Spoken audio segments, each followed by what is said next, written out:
What's up, ladies and gentlemen? It's showtime, and it is the Blaze of King with King's Critiques, off top of the head reviews for not just the letter E, because apparently there's only one anime I've watched with the letter E in it, or well, starting with the letter E, so we're gonna do E and F for this episode, just because, well, obviously that'll fill a whole episode instead of just a 2-minute long review about Kaleid, which is what we're gonna start with, and since it's off top of the head. Sorry, coughing 2 minutes in the video probably isn't having 2 minutes, 30 seconds in the video probably doesn't look too good, does it? But Kaleid is probably widely regarded as one of the first yandere based anime from the horror genre, and kind of science fiction too, I guess? Or is it supernatural because the girl has invisible arms that she uses? I can never really remember which it's supposed to be, but I kind of take it as both because, I mean, they were experimenting on her and stuff too, and then she went nuts. And I will say, though, that this show has one of the most perfect revenge scenes ever. Kids bullying a girl by doing something very, very, very bad to an animal, which I hope anybody who abuses animals gets the same kind of treatment these kids did. That should tell you how bad it is. Jeebus. A lot of active phlegm, I'm sorry. But that's just her childhood. Eventually, she escapes and goes on the run, and I think how it goes is she gets found by the main character, who she loses her memory for a majority of it, or has split personality or something. I think it's both. At first she didn't remember who she is, and then she's like, oh wait, I'm a killing machine, and proceeds to defend him to her last breath. Apparently there's a lot more in the manga that goes on than in the anime, because I heard the Death Battle crew saying that she can use powers that, up to the power of an atom bomb or something. That's pretty sick. Gotta read the manga if that's true. But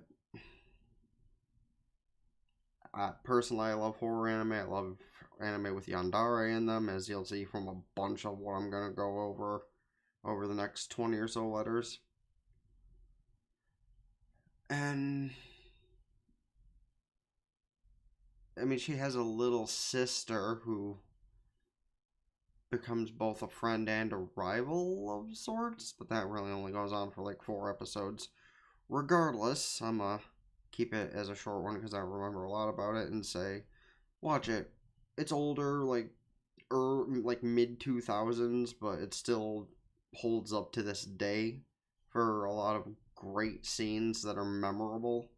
Obviously, I don't remember a lot about the anime specifically, but I remember all of the memorable scenes, and though that's kind of obvious, a lot of the scenes are also turned into memes, so if an anime is meme worthy, it means it's good, right?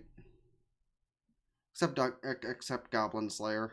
I mean, it's probably good after the first 2 or 3 episodes, but I don't know. That's one of those that's kind of on the back burner for me.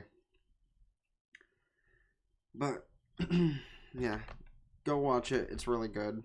That's my words on it. We're gonna move into Fairy Tail, and while I haven't seen all of Fairy Tail yet, for what I have seen, it's really good. Love the characters. Love the bad guys. Love the bad guys turned into good guys, and character development, except for Natsu, because apparently he's never going to get over that motion sickness. Rip. But again, it's one of those, mainstream shonen shows like Dragon Ball Z, Bleach, etc. that I've already listed off. So that by itself should say, if you love those kind of shows, go watch it.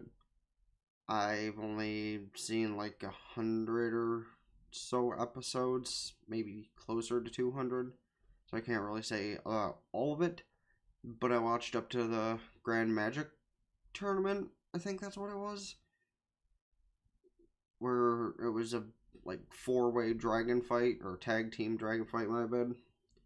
That was pretty cool. But after that, I don't remember actually watching anything. I still need to get back to it and finish it. But when I do, I'll have some more information for you to get back to that. And this is one of those kind of, we're going into one of those shows that kind of confuses people. Every Fate series I have gone into. Okay, now I hit the timestamp, so every Fate series I have gone into and watched to completion so far, I am about to go over as quickly as I can by memory. Fate Apocrypha, as much as people say they hate it, it's actually probably one of the better side stories in my opinion. Like, it's not perfect by any means, but I mean, you get the first look at Astolfo and well, if you had Twitter, you saw the whole Astolfo thing a couple of weeks ago, and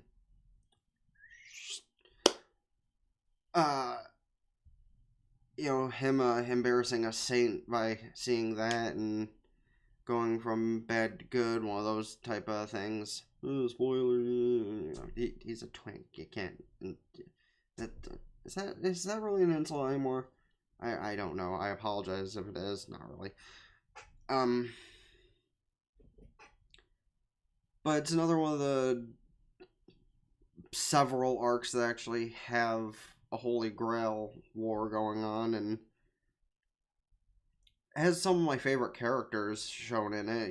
Jeanne d'Arc, Pure, Semi-Raimi, and Fran. Fran is a sweetheart, by the way. Her master is too innocent, even for being on the wrong side of things. And there's a couple others that I really liked from that series. But, Mordred. Can't remember Mordred and her greatest rival ever, the cat. But it's a meme moment like that honestly makes it pretty good. Your comedy moments, your kind of sort of love moments? Romantic moments between like Jean and Sieg, and in a way, Fran and her master. Though that's not romantic, that's more just another kind of more innocent relationship. No. But I'm not sure if Apocrypha is still on Netflix, but if you can find it somewhere and you like the Fate series, give it a shot. It's honestly not as bad as people want to give the flack for it.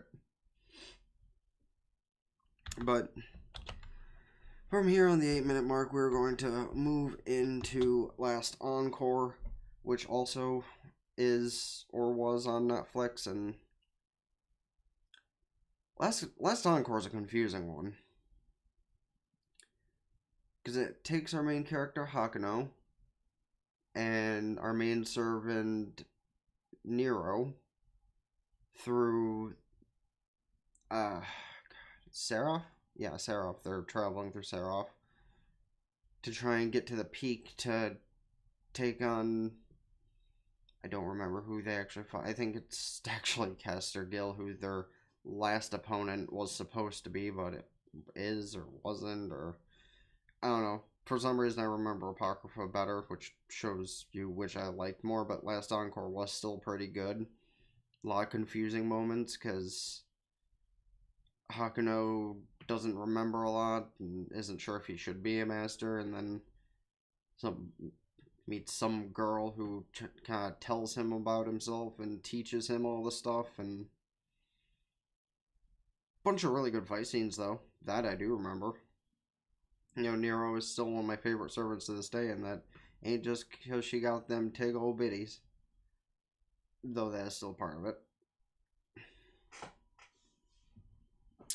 But, man, that's, actually a lot quicker of a review than I gave for Apocrypha, because I somehow remember less about it, but it's just so confusing. I don't really remember a lot to feel off about it, but as for watching Last Encore, I would, of course, say if it's still on Netflix, check it out. It's pretty good. it's not better than Apocrypha or the main Fate series, but anyway. Next, we go from tickle biddies to no biddies at all, but lots of sort of uncomfortable gayness in another Fate series, and you guys know this is the taboo one for some people. I'm just gonna call it Fate Prisma because the actual name of it, I think it's supposed to be Kaleid Linear Prisma. But anyway, gotta, how do I go through this without sounding weird? So the story starts off with, your typical kind of anime thing. A girl's by herself and some random bullshit happens, so she gets powers and is able to fight, monsters and other enemies who might appear. And noted, I only watched the first 2 seasons, haven't seen the third yet, but I will do a review on that when I do. And then something happens to her to where she has some self-doubt. And while having these issues, something stems from her very core to leak out into the open. And honestly, I think this is one of the first instances of an alter shown in anime form, but they're not really going to call her an alter for some reason or another, even though she kind of is, but details. And yeah, like a little while later, I think the next episode after that happened, we get introduced to, well, we'll just call her by her more commonly known name of Kuro. Dark-skinned, white-haired, gay as fuck, in a sense. Here's the taboo part, Lolly. And when I say gay as fuck, I mean, to replenish her mana, she goes the traditional route of assaulting every other girl she sees. Between, people that are just kind of randomly seen, or during the first time she met her sister, Ilya. I know. To even who is even Ilya's teacher, who, let's be honest, that teacher and she and other roles she plays as in other Fate series or games or stuff, she is a banger, so good on Kuro for that one. But a majority of the time, yeah, it's a bit awkward to watch, but that doesn't change the fact that the fight scenes are really cool. It's kind of like Digimon Tamers, where instead of the heroic spirits being summoned to fight for people, they're used to give the girls abilities to be stronger in battle. Which, I mean, is kind of like Fate Grand Order, in my opinion, but yeah, that's the best. At least the game, not the anime. It's the best comparison I can give it. But for the first couple seasons, between everything that did go on and all the OVAs and stuff, as awkward and to some people cringeworthy it might be, I honestly liked it. Like, what I've seen so far of it, I do really like. Because they're good fight scenes, and as kind of cringeworthy that the other thing is, they for some reason do a good job of animating that kind of stuff. I know I'm not supposed to give compliments, all things considering, but they do a good job animating that. Not them into that kind of thing, because that'd make me like creepy, I guess, but it's a great animation style between that oddness and the fight scenes and stuff. So if you can look past the vaguely cringy kind of thing, I recommend checking it out. It's definitely one of the more entertaining versions of the Fate series. But, whoa. And I think altogether, between 3 seasons, it's maybe like 50-ish episodes and a couple of movies and a few OVAs.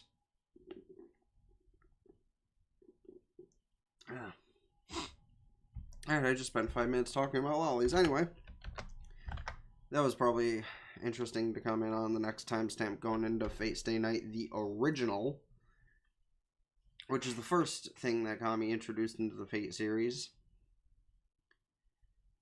And it's kind of like Apocrypha, to where, you know, it has a Holy Grail war going on. Our main character is able to summon a servant just randomly. And it wasn't quite how he was expecting it to happen. But the two met, talked, argued, and bonded, as well as met up with our main character's classmate, who also kind of became a love interest of sorts. By the way, this is one of those anime that's based on a visual novel, so I mean, love interests are kind of a thing that happen in those all the time. And this is only one path, for the record. But yeah, it's another one of those things where, even for its time, it was still decently animated and tons of good fight scenes. Especially because the kid had kind of a power of his own that he could use to try and beat the bad guy if his servant wasn't around to help out.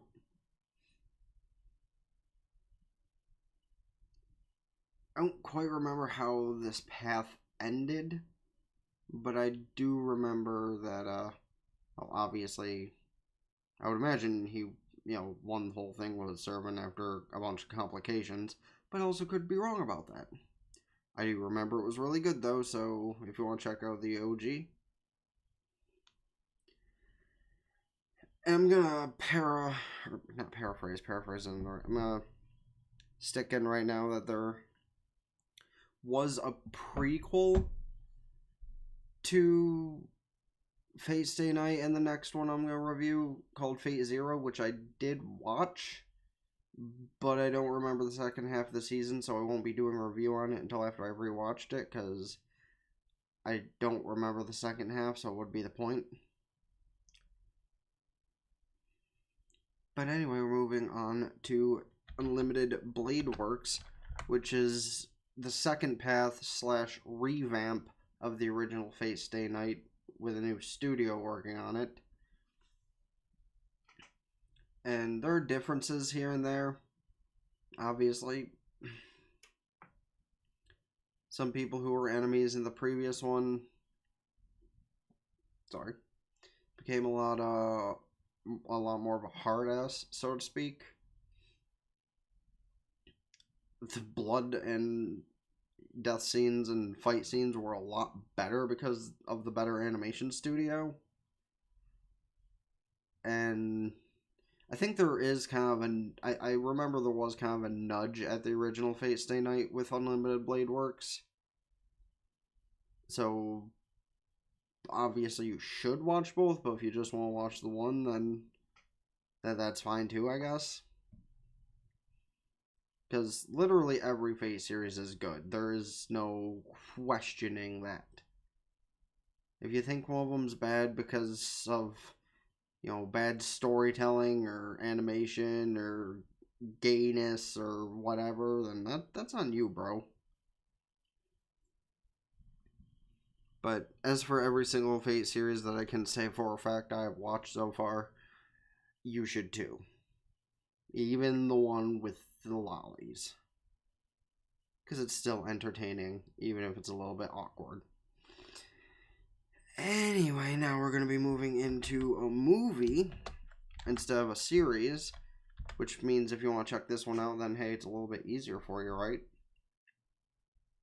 FF7 Advent Children, which I know it isn't an anime, but it was animated close enough where I can still count it for this list. And I can't tell you how many times I rented this movie from Blockbuster.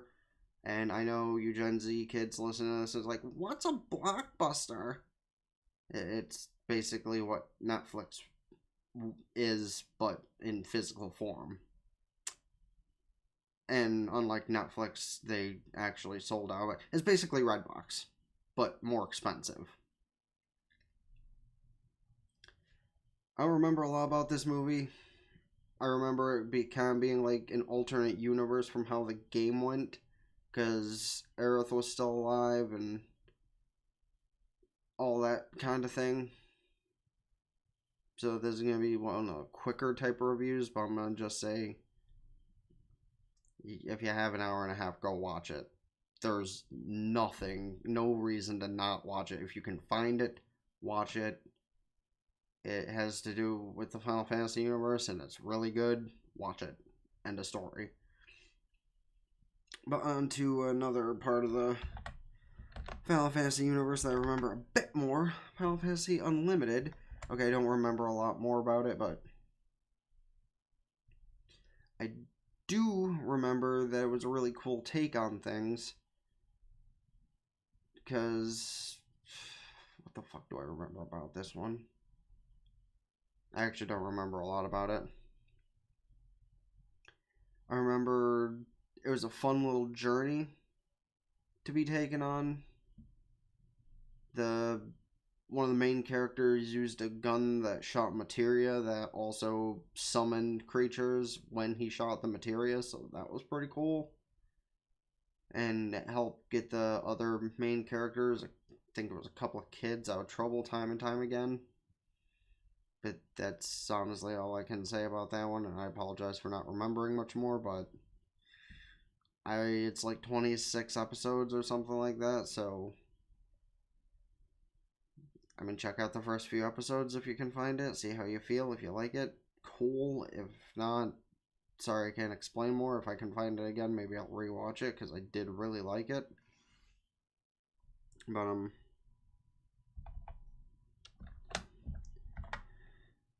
Fully Cooley. Fully Cooley, the first season, actually all 3 seasons are pretty short. I only watched the first 2, so I'll just go based off that, because I barely remember the second season, so good thing they're short, because I might have to rewatch that sometime. But the first season I watched like 6 times, so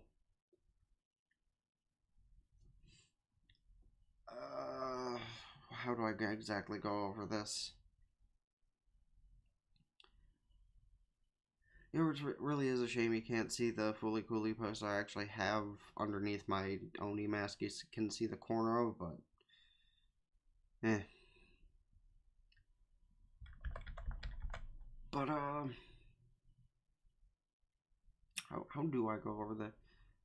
It's just a really weird show. That's that's the synopsis. It's a weird show about like science fiction and action comedy, a little bit of perversion that spawns more comedy, and it's just one of those times where I'm going to say, since I have an amazing memory of it, regardless of how many times I've watched it, it's only 6 episodes. Just find it and watch it. If you want to watch the whole 3 seasons, it's like 18 episodes. It's not a lot. And from what I've seen of it, it's really good. Definitely the first season. Second season, but yeah. Oh, good. We're back on another one I don't remember a whole lot about. Oh, Flip Flappers. What do I remember about that? About 2 girls who travel together throughout various different genres of anime. Sometimes they have superpowers, sometimes they don't. They're friends 90% of the time and hiding away from a bigger bad. Little bit of gay undertones and near the end overtones. This is one of those shows that I watched like 6 or 7 years ago, though, so no wonder I don't remember a lot about it. But what I do remember about it is you should watch it, because I do remember it was really good. Like, but that's also what I say about a lot of these anime, isn't it? But also falls in that kind of, if you like comedy and,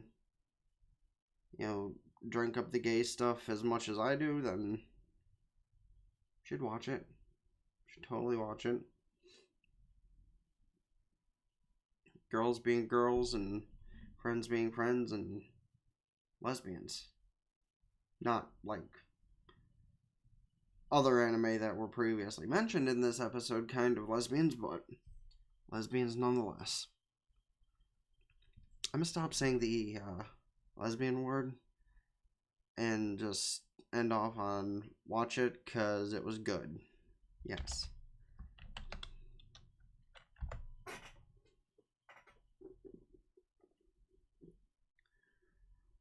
The Old Fruits Basket. Originally, I started paying attention to this show because I was reading the manga. My school library didn't have all the chapters of the manga, so I decided, hey, I'll find the anime and watch it. And back then, that was kind of depressing because the original Fruits Basket didn't have an ending. But hopefully, the season that's going on now actually has an ending. And again, I'll get a review done of that when I watch it. But as far as the old one goes, you can watch it if you want. If you want disappointment, only because it doesn't have an ending. Otherwise, it's a good show. But the entire synopsis of Fruits Basket is basically there's a family that's based on the 13 signs of the zodiac. Yes, 13, not 12, because the cat counts, which is actually a huge plot point in it. Another huge plot point is if you get hugged by a member of the opposite sex, you turn into that animal counterpart and then back again. Which is a really weird plot point, yes, but it's anime, bro. It's weird as shit. But it's more of a comedy drama type of show, I guess. Because, like, the whole family are at odds with each other in some way, shape, or form. A couple of people here like each other, a couple of people there like each other. It's one of those dramedy type of shows, which, I mean, obviously I'd say just watch the new one because I'm pretty sure it's just the old one with better graphics and maybe getting an actual finish. But in general, watch it. It was pretty good back then. It's probably pretty good now, and the manga was really good, so no harm, no foul. Foul, just like the cock on the Chinese zodiac. And that's my dick joke quota for the time being. Anywho, we have Full Metal Alchemist coming up from behind. Is that another dick joke?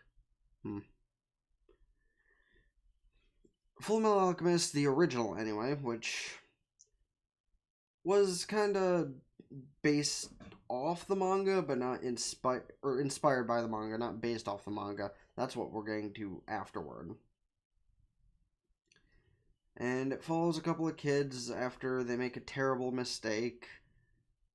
Gee, that sounds like a lot of anime as well. But in this case, it only cost them an arm, leg, and a soul. Or body, not soul. The soul was in somewhere else. But Full Metal Alchemist is also another one of those shows that's been out almost 20 years. God, that makes me feel old.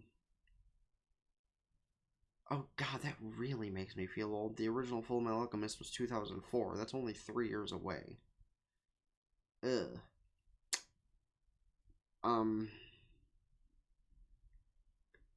But yeah, the main kid of the brother goes on to become a soldier to try and help people and find an artifact he's been trying to find for years to try and fix the mistake he made once before because that always goes oh so well. And along the way, he has to fight monstrous enemies, wars, even more monstrous enemies, like at least 5 of the 7 of them, including one of my first anime waifus, but I mean, come on, who didn't love Lust? Everybody loved Lust, even if she was kind of a rag. Everybody loved Lust.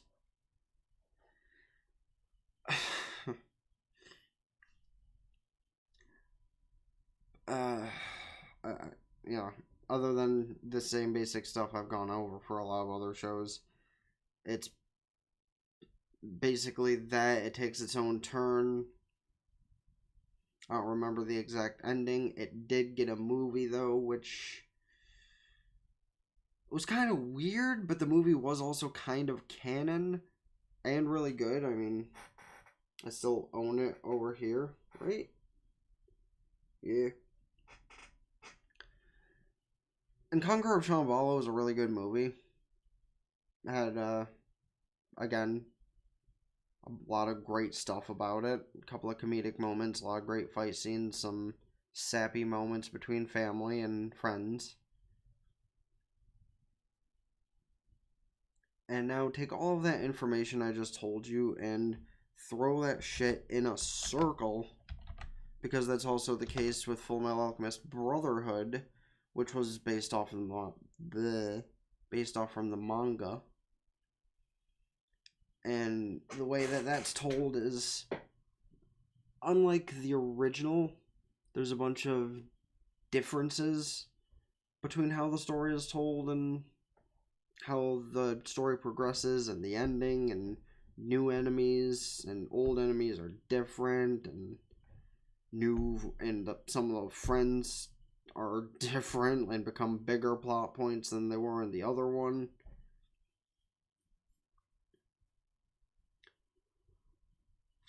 So, to tally up on both, between the original and Brotherhood, and the movie which is connected off from the original, watch it all.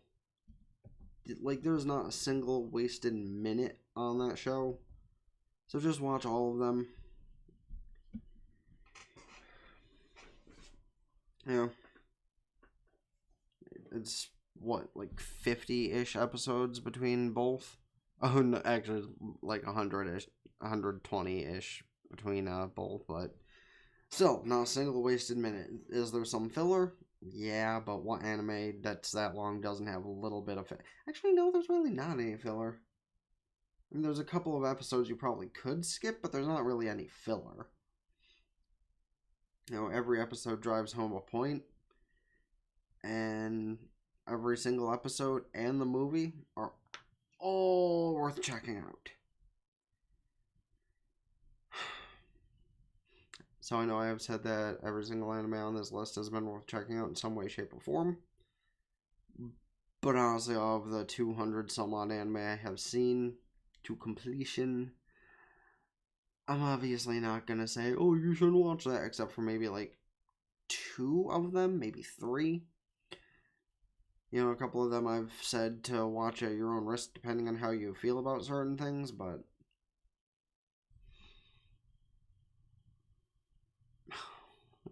that's going to be a fun one to... But we're going to end off with that. So from Elephant Lied to Fullmetal Alchemist Brotherhood, every single anime I have said or mentioned is watchable.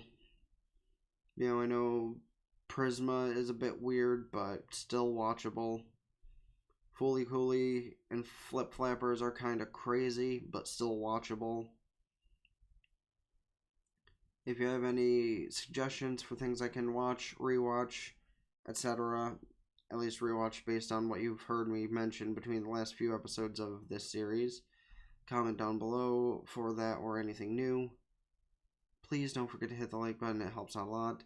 Subscribe to both channels, ring the bell like Facebook, follow Twitter and Twitch, because I stream gaming stuff every single day. And until next time, it's been the Blaze King with King's Critiques, signing out. Ta-ta for now. Peace.